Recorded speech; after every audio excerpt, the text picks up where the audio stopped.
औज़ुबिल्लाहिमिनश्शैतानिर्रजीम बिस्मिल्लाहिर्रहमानिर्रहीम। अस्सलामु अलैकुम वरहमतुल्लाहि वबरकातुहू।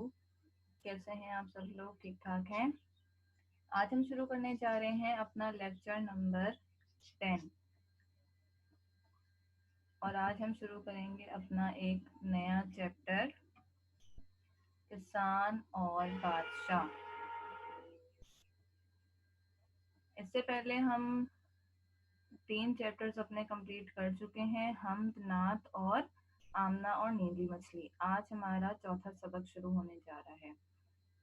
क्योंकि आप लोगों का सबक सादी शिराजी की हिकायत से लिया गया है, लिहाजा हमें पहले थोड़ी सी बात कर लेनी चाहिए शेख सादी पर कि शेख सादी कौन थे। इनका असल नाम था अबू मोहम्मद मसलिहुद्दीन बिन अब्दुल्ला शिराजी, ठीक है, और इनका कलमी नाम है सादी शिराजी। इनकी पैदाइश है 1210 ईस्वी और वफात कब की है? 1291, 1291। अच्छा, सादी शिराजी फारसी ज़बान के बहुत ही मशहूर शायर भी हैं और मुसन्निफ भी हैं। ये अपने ज़माने के बहुत बड़े आलिम गुजरे हैं। इनकी जो मशहूर किताबें हैं वो हैं गुलिस्तान और बूस्तान, ठीक है। आपने देखा कि इनके नाम के साथ लगा हुआ है शिराजी। दरअसल शिराज ईरान का एक शहर है, बहुत ही मशहूर शहर है। तो सादी शिराजी वहाँ से ताल्लुक़ रखते थे, इस वजह से उनके नाम के साथ शिराजी लगता है। ये जो सामने आपको तस्वीर नज़र आ रही है ये इनके मज़ार की है, जो कि ईरान के शहर शिराज में वाक़ है, सादी शिराजी का मज़ार, ठीक है। यहाँ तक समझ में आ गया सबको? आगे चलते हैं। आपके सबक में एक हिकायत पर बात की गई है, तो पहले देख लेते हैं कि हिकायत किसे कहते हैं। हिकायत से मुराद कोई ऐसा मुख्तसर वाक़या जिसमें किसी इखलाकी सबक को नुमायां किया गया हो, यानी कि हिकायत एक ऐसा छोटा सा वाक़या होता है, किस्सा होता है, जिसके अंदर हम किसी भी इखलाकी सबक को बयान करते हैं, जिससे कोई आपको मोरल लेसन मिलता है उसको पढ़ने के बाद। नीचे मैंने शेख सादी की कुछ हिकायत ऐड की हैं, ज़रा हम देख लेते हैं। सादी शिराजी फरमाते हैं, अपने हिस्से का काम किए बगैर दुआ पर भरोसा करना हमाकत है और अपनी मेहनत पर भरोसा करके दुआ से गुरेज करना तकब्बुर है। क्या मतलब है इसका? कि अगर हम अपने हिस्से का काम नहीं करते और सिर्फ हम दुआ करते रहते हैं कि हमारा ये काम हो जाए, तो ये एक बेवकूफ़ी होती है। एक जाहिर सी बात है कि अगर आप पेपर के लिए तैयारी करके नहीं जाते हैं और सिर्फ दुआ करके जाते हैं कि अल्लाह ताला मेरा पेपर अच्छा हो जाए, तो जब तक आपने तैयारी नहीं की होगी तो आप पेपर को हल नहीं कर सकेंगे, ठीक है।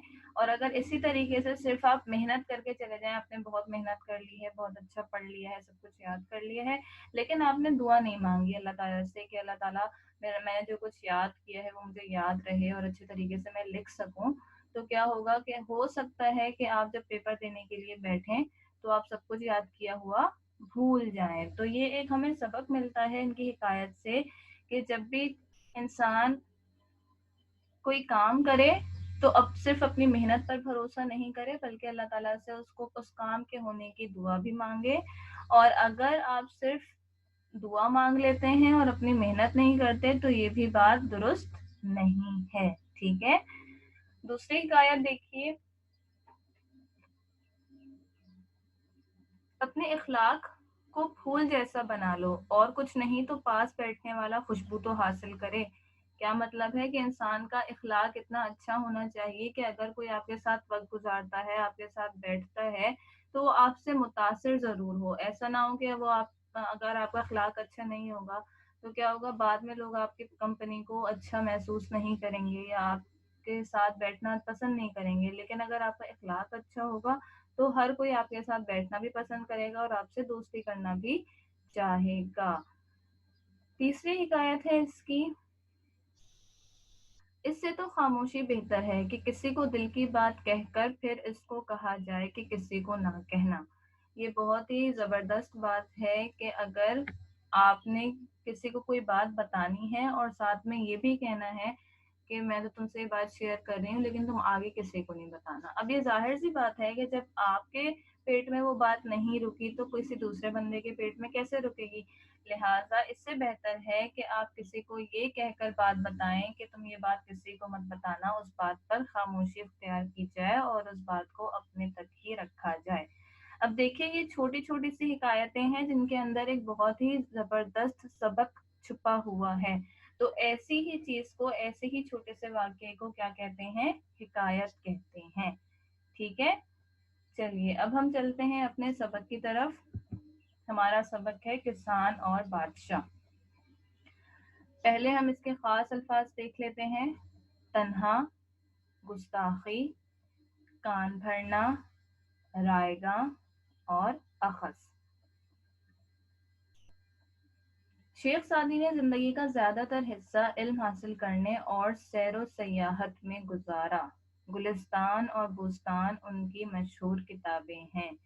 हिकायात उन वाक़यात को कहते हैं जो किसी शख्सियत ने अपने इल्म, तजुर्बे और अमल से अखज़ किए हों।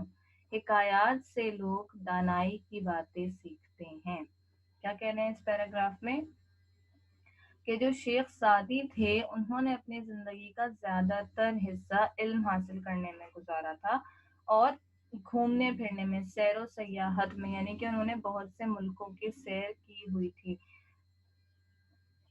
उनकी जो मशहूर किताबें हैं वो हैं गुलिस्तान और बूस्तान।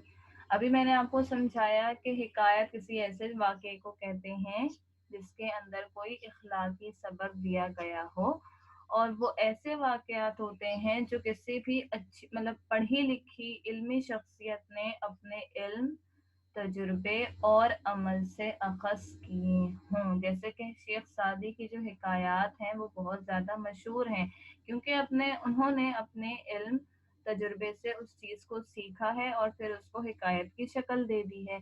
तो लोग इस हिकायात के ज़रिए क्या सीखते हैं, दानाई की बातें, यानी कि अक्लमंदी की बातें सीखते हैं। यहाँ तक समझ में आ गया सबको? चलिए आगे चलते हैं। शेख सादी बुस्तान में फरमाते हैं, बुस्तान क्या, उनकी किताब, सही। शेख सादी बुस्तान में फरमाते हैं कि एक किसान जंगल से गुजर रहा था।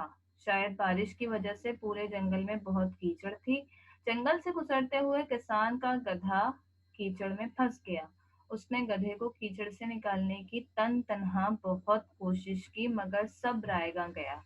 किसान कुछ समझ नहीं पा रहा था कि वो क्या करे। कभी कभी जब इंसान को कुछ समझ नहीं आता तो वो अपना गुस्सा बिला वजह दूसरों पर निकालता है।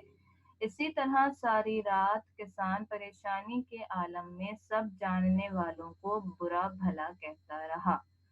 क्या कह रहे हैं इसके अंदर कि एक दफा एक किसान एक जंगल से गुजर रहा था। अब क्या हुआ था कि वहां पर बारिश हो के चुकी थी, तो बारिश होने के बाद क्या होता है कि कीचड़ कीचड़ हो जाता है, तो पूरे जंगल में बहुत ज्यादा कीचड़ हो रही थी। अब जंगल से गुजरते हुए जो किसान का गधा था वो कीचड़ में फंस गया। अब कीचड़ ने अपने गधे को निकालने की बहुत अकेले, तन तनहा का मतलब होता है अकेले, अकेले उसने बहुत कोशिश की लेकिन कोई फायदा ही नहीं हुआ। अब उसको समझ नहीं आ रहा था कि वो क्या करे, कि किस तरीके से उसका गधा कीचड़ में से निकल जाए। लेकिन होता अक्सर यही है कि जब हम किसी काम में फंस जाते हैं और वो काम नहीं हो पा रहा होता तो इंसान क्या करता है कि उसे कुछ समझ में नहीं आता तो उसे गुस्सा आने लग जाता है। तो किसान ने भी यही किया कि उससे जो है रात के वक्त बहुत ज्यादा गुस्सा आने लग गया। इस सारे इस सारी कंडीशन के ऊपर उसको बहुत गुस्सा आया और फिर उसने क्या किया कि वो सारी रात अपनी परेशानी की वजह से दूसरों को बुरा भला कहता रहा। होता है ना, जब हमारा कोई काम फंस जाता है तो हम कहते हैं "उफ, वो ये हो गया, वो हो गया, उसकी वजह से हो गया, इसकी वजह से हो गया"। तो किसान ने भी यही किया कि वो दूसरों को उसने बुरा भला कहना शुरू कर दिया। अब हम आगे चलते हैं। उसकी जबान से न दुश्मन बचा न दोस्त और ना ही बादशाह, क्योंकि जंगल बादशाह की सल्तनत का हिस्सा था। अब क्या हुआ, उसने हर एक को जब बुरा भला कहा तो उसने अपने दोस्तों को भी नहीं छोड़ा, दुश्मनों को भी नहीं छोड़ा, और ना ही बादशाह को छोड़ा, क्योंकि जो वो जंगल था वो बादशाह की सल्तनत का हिस्सा था। होता यही है ना कि अगर हमारे एरिया में कहीं बारिश हो जाती है तो फिर आपने देखा होगा सड़कों पर इतना गंद कचरा हो जाता है, कीचड़ फैल जाती है, तो जो ट्रैफिक होता है वो कितना ज्यादा मुतासर हो जाता है। अब क्या होता है कि लोग गवर्नमेंट को कहते हैं कि गवर्नमेंट ने जो है वो सफाई नहीं करवाई, और सारा जो है वो हमारा मुश्किल हो गई है हमारा आना जाना। तो इसी तरीके से किसान ने भी जो बादशाह था उसको भी बुरा भला कहना शुरू कर दिया। इत्तेफाकन बादशाह का अपने गुलामों के साथ जंगल से गुजर हुआ। सब ने सुना कि एक किसान बादशाह को बुरा भला कह रहा है। अचानक किसान की नजर बादशाह पर पड़ी। वो बहुत परेशान हुआ कि बादशाह ने सब कुछ सुन लिया है, अब उसका अंजाम बहुत बुरा होगा। उसी वक्त गुलामों ने बादशाह के कान भरना शुरू कर दिए। एक बोला, ए बादशाह, उस शख्स की गर्दन तलवार से उड़ा दी जाए क्योंकि उसने आपकी शान में गुस्ताखी की है। दूसरा गुलाम बोला, ए बादशाह, उसको कैद खाने में डाल दिया जाए क्योंकि उसने न सिर्फ आपको बुरा भला कहा बल्कि आपके खानदान की बुराई भी की है। अब क्या हुआ कि जिस जंगल में किसान फंसा हुआ था उसी जंगल में इत्तेफाक से बादशाह अपने गुलामों के साथ आया हुआ था। अब जो बादशाह के गुलाम थे उन्होंने ये सुन लिया था कि एक आदमी है जिसका गधा यहाँ पर फंसा हुआ है और वो बादशाह को बहुत बुरा भला कह रहा है। तो बादशाह के गुलामों ने क्या किया कि बादशाह के कान भरना शुरू कर दिए, मतलब कि उसको बातें बोलना शुरू कर दी। किस तरह की कि आप या तो उस शख्स की गर्दन उड़ा दें क्योंकि उसने आपकी शान में गुस्ताखी की है, आपको बुरा भला कहा है। दूसरे गुलाम ने कहा कि आप उसको कैद खाने में डाल दें क्योंकि उसने सिर्फ आपको नहीं बल्कि आपके खानदान वालों को भी बुरा भला कहा है। अब बादशाह ने मजबूर किसान की तरफ देखा जिसका गधा कीचड़ में फंसा हुआ था। बादशाह को किसान की हालत पर रहम आ गया। उसने किसान की नामुनासिब बातों को माफ कर दिया और अपने गुस्से को पी गया। बादशाह ने किसान को इनाम इकराम से नवाजा और एक सफेद घोड़ा भी इनाम में दिया। सच है कि बुराई का बदला बुराई से देना आसान है, लेकिन इंसान को चाहिए कि बुराई का जवाब भलाई से दे। अब बादशाह ने क्या किया कि जब उसके गुलाम उसको बातें बता रहे थे और कान भर रहे थे उसके कि आप ऐसा करें आप वैसा करें, तो बादशाह ने जो है उनकी बातों पर तवज्जो नहीं दी बल्कि उसको किसान की हालत पर रहम आ गया कि बेचारा ये रात से यहाँ पर फंसा हुआ है और इतनी परेशानी की हालत में है। तो उसने क्या किया, किसान की बातों को नजरअंदाज कर दिया, माफ कर दिया। और गुस्सा तो उसे भी आ रहा था लेकिन उसने क्या किया कि किसान को माफ कर दिया और उसको बहुत इनाम भी दिया और एक सफेद घोड़ा भी दिया उसको इनाम में। इस सबक से हमें क्या सबक मिलता है कि देखिए, बुराई का बदला बुराई से देना तो बहुत आसान है। अब चाहता तो यहाँ पर बादशाह क्या करता कि किसान की बातें सुन के उसको भी जो है वो जेल में डाल देता या उसका सर धड़ से अलग करवा देता, लेकिन उसने ऐसा कुछ भी नहीं किया बल्कि उसने उसकी बुराई का बदला भलाई से दिया और उसको इनाम इकराम भी दिए और उसको एक सफेद घोड़ा भी इनाम में दिया। तो इस लेसन से हमें क्या सबक मिलता है कि हमें भी अपनी जिंदगी में यही करना चाहिए कि अगर कोई हमारे साथ बुरा करता है, हमें बुरी बातें बोलता है या कुछ भी ऐसा बोलता है जिससे हमारी दिल आजारी हो, तो हमें पलट कर उसके साथ वही बुरा सलूक नहीं करना चाहिए बल्कि हमें उसकी बुराई का बदला भलाई से देना चाहिए। ठीक है, क्लियर, सबको समझ में आ गया? चलिए, अब आपका करने का काम होमवर्क क्या है कि आप सबसे पहले इस सबक का टाइटल पेज बनाएंगे, सरए वर्क बनाएंगे, ठीक है। फिर अगले सफे पर खुशखती करेंगे एक पेज, और फिर उसके बाद अल्फाज मायने करेंगे, ये जो आपको सामने स्क्रीन पर नजर आ रहे हैं, मैं पढ़कर बता देती हूँ। अखज सीखना, तन्हा अकेला, रायगा जाया, कान भरना, चुगली खाना, गुस्ताखी, बदतमीजी। ठीक है, अब हम नेक्स्ट लेक्चर में इस चैप्टर का बाकी काम करेंगे। उम्मीद है कि आप लोगों को लेक्चर समझ में आ गया होगा। अगले लेक्चर तक के लिए اللہ حافظ.